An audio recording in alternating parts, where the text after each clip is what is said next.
Пациентките од Штип и Штипско повторно се приморани за мамографски преглед да патуваат до Кочани, Велес или Скопје. Дигиталниот мамограф што Штипската болница го доби пред 2 години е надвор од функција.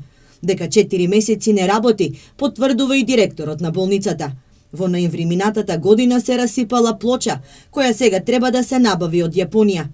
Откако ќе се дистрибуира потребниот дел, овластените сервисери ќе го отстранат дефектот, а до тогаш сите пациентки преку мој термин ќе се упатуваат до најблиската болница во Кочани.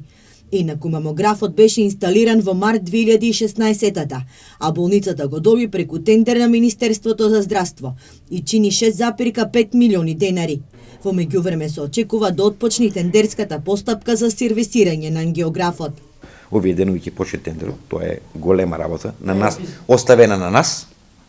Од март лани начинаете на работа, тоа е многу скап квар, што кошта скоро 5 милиона денара. Тоа е над 80.000 евра, ама ќе почне постапката и верувам дека многу брзо и тој ќе биде на функција. Набавени се материјалите за работа, стентови и се оно што им треба, останува уште го поправиме него. Тоа не е од голем приоритет што мора да почне. Другото горе-доле не се стави на функција. Во меѓувреме во функција се ставени компјутерскиот томограф, апаратот за катаракта, како и гастроскопот и колоноскопот.